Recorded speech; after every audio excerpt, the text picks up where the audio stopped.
จะอยู่ประมาณสมมุติว่าจุ่มนี่ไปสมมุติลุงสุนทราสมมุติแล้วนางหมวยนี่นางหมวยเจนางอยู่กลุ่มใดนางหมวยเจนางก็ต้องเกาะหอยนะอันสิมาหูจักประชาธิปไตยสุหูจักสร้างสามหัวนี่ยังไกลพวกนี้นะเขาก็ต้องเกาะหอยทองรุ่นเกาะหอยซ้อนไส้พวกนี้โอเคก็หอยผู้มีอำนาจว่าสันไปในเมืองลาวผู้ใดมีอำนาจเขาแลนเข้าหา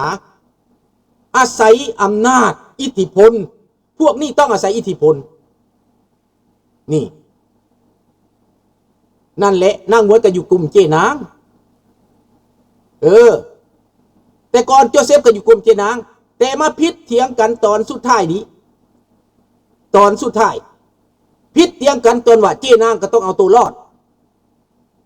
ต้องเอาตัวรอดต้องปัดตัวออกจากโจเซฟเพื่อว่าเอาตัวรอดเพราะตัวเองยังอยู่ในประเทศนางหมวยก็ต้องปัดออกเพื่อเอาตัวรอดเพราะตัวเองอยู่ในประเทศแต่นางหมวยนี่โซ่ข่ายกว่ามูโซ่ข่ายกว่ามูพวกนี้โบเมนนักเคลื่อนไหวเพื่อประชาธิปไตยนะครับ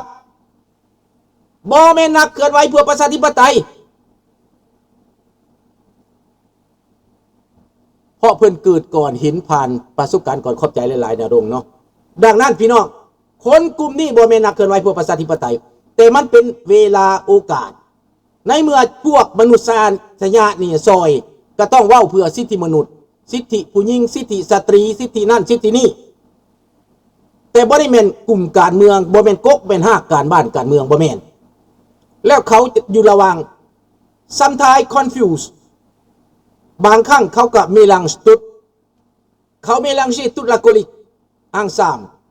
เขาจะปนกันหมดเพราะเขาบ่ได้ฮู้ที่มาของเขาบ่ฮู้จักว่าพระเจ้าฟ้างุ่มมาแต่ไสพระเจ้าอนุวงศ์มาแต่ไสแผ่นดินลาวเกิดมาแต่ไสเขาบ่ฮู้เขาคิดว่ามีแก้วมีโซเวียตมีรัสเซียมีจีนแดงเท่านั้นเขาฮู้จักแต่เท่านั้นนะลุงเท่าแคนาดามื้อนี้เดือน7แฮมจักคำลาวเปลี่ยนนกมือลาวรับ14คำแต่ลาวมันให้รับ15คำโอ้บทจักเด้อนี่เขียนภาษาลาวก็ยังบ่ตกนี่นะแปลว่านี่เขียนภาษาลาวยังบ่ถึกเลยนะยักสิว่าเนี่ยใดเลยเด้อจะสิตอบเจ้าเนี่ยใดเอามาเสียเวลาบ่ต้องตอบให้ไปคิดเอาถ้าเป็นคนคิดดีคิดได้ก็ไปคิดเอาไปตอบเอาเด้อดังนั้นพี่น้องข้าพเจ้าใจให้เบิ่งโจเซฟที่มาของโจเซฟก่อนเดี๋ยวแล้วที่เปลี่ยนเป็นประชาธิปไตยแล้วสิเปลี่ยนไปทางถูกต้องแล้วสินุ่มนวลแล้วสิดีขึ้นแล้วสิแก้ไขหลังจากรอดตายมานี้เนาะหลังจากรอดตายมานี้แล้วสิเป็นแบบใดรอดตายแล้วสิเป็นแนวใดมีข่าวว่าแมนบ่แมนเขาก็เว้าเพื่อประชาชนคอยก็ให้กำลังใจทุกคนแมนเว้าเพื่อประชาชนหันแมนเด้อฟังเด้ออันนี้ถือเด้อบ่ได้ว่าบ่ถือได้มีค่าฟังดีๆลูกหลานฟังดี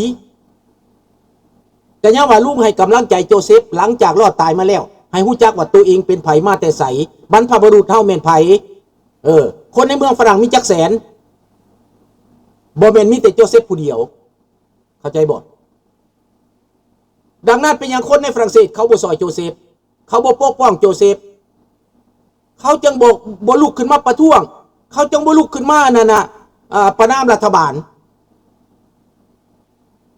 เบิ่งดีๆสาเหตุบางคนว่าสิเอาไปอยู่นำพุ่นน่ะแต่บัดเขาเบิ่งแล้วเขาบ่กล้าไปอยู่นำได้เนาะอันนี้แหละดังนั้นโจเซฟใหญ่ในระบอบการปฏิวัตินี้เขากระสู่แบบการปฏิวัตินี่แหละญาติอำนาจกันแบบการปฏิวัติไปฟังเจลิลี่เว้าเจลิลี่ก็สิอยู่บ่ได้นี่นะผลิตยาเสพติดอยู่ไสลิลี่ฮู้จักเบิดโจเซฟก็ฮู้คือกันเพราะว่าเขา 3-4 คนนี่เขาเปิดโปงกันขึ้นมาเพื่อซิ่งอำนาจเพื่อให้คนตัวเองได้กลับขึ้นมาสู่อำนาจโจเซฟสมมุติว่าพันคำได้ขึ้นมาอำนาจสมมุติว่า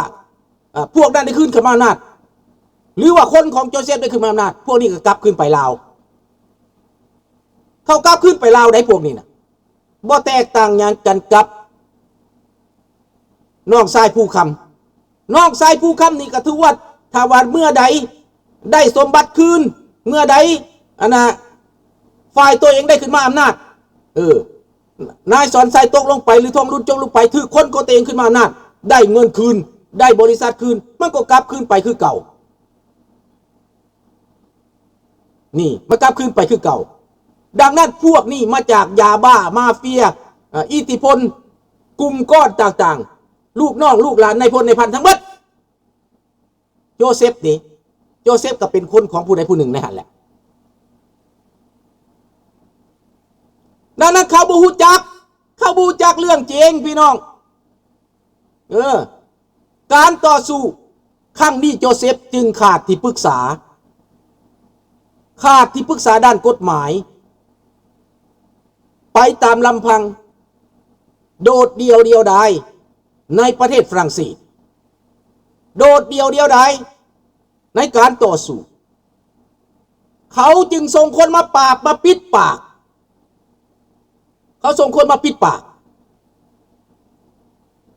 ดังนั้นลูกชายของ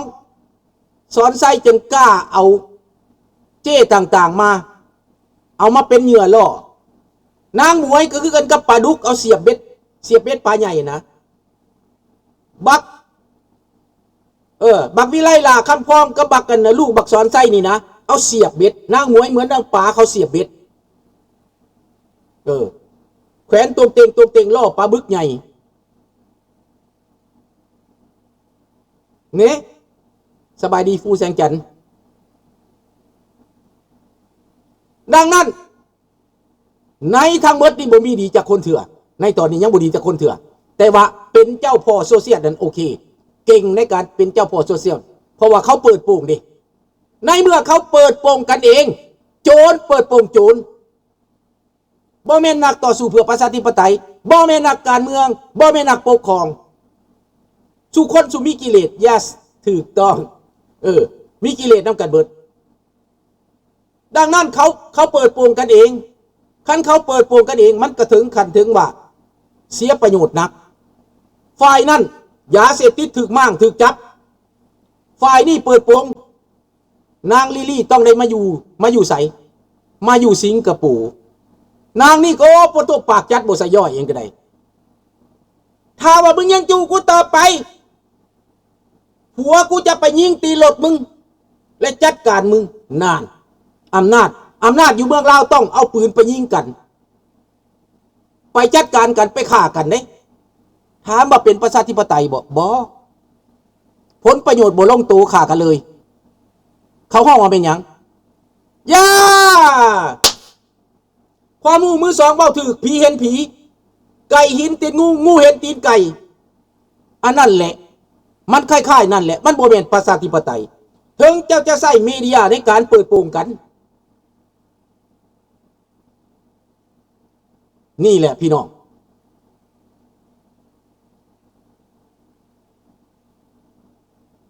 ดังนั้นคนอยู่ประเทศลาวเขาก็เสียฝ่ายมันคือเสียเตบานนี่แหล้วคือเสียเตบานนั่นแบบนั้นแหละคนเสียน่ะนะบางครั้งก็บูจักว่าเสียอีหยังบางครั้งก็บ่จักเสียอีหยังบางคนก็ติดตามอยากฮู้หยังอยากฮู้ว่าแม่นไผสังขาอยากฮู้โจเซฟตายหรือยังอยากฮู้โจเซฟว่ารอดหรือยังอยากฮู้ว่าไผติดคุกอยากฮู้เท่านั้นแต่บ่ได้หมายว่าอันนี้เป็นประชาธิปไตยโนบ่แม่นประชาธิปไตยและบ่แม่นความยุติธรรมอีกเป็นเพียงความอยากฮู้อยากเห็นเป็นเพียงการติดตามเป็นเพียงการไปตามกระแสโซเชียลเท่านั้นนี่อันนี้เรื่องโจเซฟเนาะดังนั้นโจเซฟก็อยู่ในกลุ่มแบบนั้นแหละถ้าบ่แม่นกลุ่มของตัวเองโจเซฟก็เปิดถึงที่สุดบางครั้งจะจนว่าเอาเงินมาให้บางครั้งจะเอาเงินให้ไผอยู่ในหั่นล่ะอาจจะเป็นคนของไผผู้หนึ่งไปเอาเงินไปสร้างนั่นสร้างนี่บางคนก็บอกว่าโจเซฟเราขู่มาได้ปิดปากมาได้คันเราบ่เปิดเขาเอาเงินมาให้จะเงินเอามาให้ไผข้าพเจ้าไปติดตามมึงในกระแสของเขาได้เอาเงินมาให้คันเอาเงินมาให้แล้วเพิ่นไปสร้างทางไปสร้างห้องหมอก็ดีว่าซั่นเด้ ดังนั้นมันมีหลักลมคมในพี่น้องสบายดีดำมันมีหลักลมคมในดีสำหรับเฮาบ่ดีหมากัดกันเฮากระนังบึงแบล็กเมย์กันถูกต้องดังนั้นเป็นการแบล็กเมย์กันแต่โจเซฟอยู่ใต้ห่มเงาอย่างโจเซฟอยู่ใต้ห่มเงาสิทธิมนุษย์โจเซฟอยู่ใต้ห่มเงาของสิทธิเสรีภาพของประเทศประชาธิปไตยอย่านอกจากรายการตัวนั้นไปอย่านอกจากรายการตัวนั้นไปเด้ออย่ากายขอบเขตอันนั้นไปเด้อ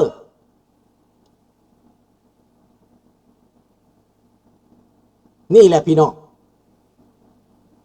ถูกต้องโจเซฟด่าบ่ผักหลัดกระดาแต่ว่าโจเซฟบ่ได้ต้องการว่าให้มีหลายภาคการเมืองได้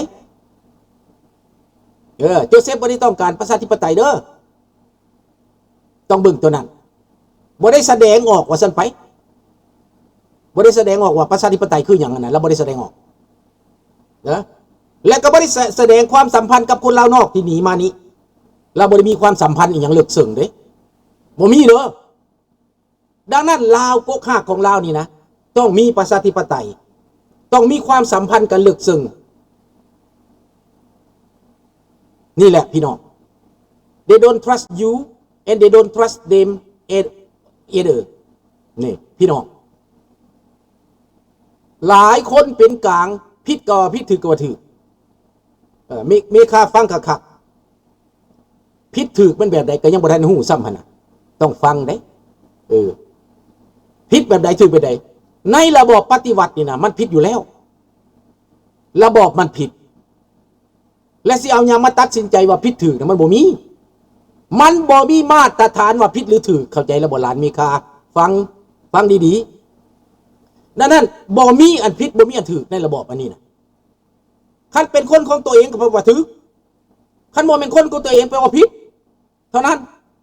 การผิดของเขาบ่มีมาตรฐานมันบ่มีมาตรฐานคือเมืองฝรั่งคือแคนาดาคือประเทศอเมริกาเขาบ่มีมาตรฐานศาลบ่มีมาตรฐานดังนั้นพวกเจ้าได้จะรู้จักว่าผิดถูกแนวใดคันซั่นลุงสุนทราผิดบ่ได้ออกหนีมานี่ลุงสุนทราได้ออกมาต่างประเทศมีหยังผิดบ่พวกเจ้ากล้าเว้าได้บ่ลุงสุนทราผิดหรือถูกนี่พวกเจ้ามีมาตรฐานใดตัดสินว่าผิดหรือถูกต้องเบิ่งตัวนี้ดังนั้นการพัวพันของโจเซฟก็เป็นแบบนั้นที่ลุงเว้านี่นะถ้าโจเซฟจะล่างตัวเองมาเป็นนักประชาธิปไตยมาเป็นนักเคลื่อนไหวแบบมีมาตรฐานสากลแบบเป็นลาวแท้ลาวถึงลาวทองนั้นเฮ็ดเพื่อคนลาวทั้งหมดมวลมนุษย์เนี่ยนะทั้งทุกภาคส่วนน่ะนะเป็นประชาธิปไตยน่ะนะมันจึงจะเป็นหลักการนั่นแหละเจตนาของเขาบอกเขาหลักการประชาธิปไตยถูกต้องทานผู้เงินกฎหมายเขาเขียนเองแม่นบ่ล่ะอยู่ไสความถูกต้องความถูกคือถูกผิดคือผิดของเจ้าอยู่ไสบ่มีลาวถ้ามีเรื่องขึ้นศาลว่าความไผมีเงินผิดกลายเป็นถูกนั่นแหละก็อันนี้ก็คือกันดังนั้นโจเซฟยังตกอยู่ในวงล้อมานี่ตกอยู่ในวงวาดวงอันนี้แต่โชคร้ายถือเขามาแทงถือเขามารอบข่ามาเฟียเรื่องการเคลื่อนไหวมารอบข่ากันเองพี่น้องนี่แหละเรื่องของมันเกิดขึ้นเรื่องจริงที่ลุงอยากเปิดเผยแต่เอาไว้สรุปตอนนี้ลุงบ่ทันสรุปลุงเพียงตั้งแต่เปิดผ้าม่านกังแจ้งสว่างในตาเด้อลุงเปิดผ้าม่านกังแจ้งสว่างในตานำพาอยากได้ผู้ใดก็เลือกแลลูกหลานพระเจ้าแผ่นดินยังเต็มอยู่ความซื่อสัตย์ความจริงใจความเป็นลาวยังเต็มเจ้าสุริวงศ์สว่างเจ้าทาญาสว่างยังเต็มพวกเจ้าสิว่าบ่มีผู้นำแนวใดถ้าพวกเจ้าต้องการเพิ่นพวกเจ้าก็ส่งเสียงต้องการเพิ่นบริสุทธิ์คือเจี้ยขาวอยู่พวกเจ้าผัดบ่เห็น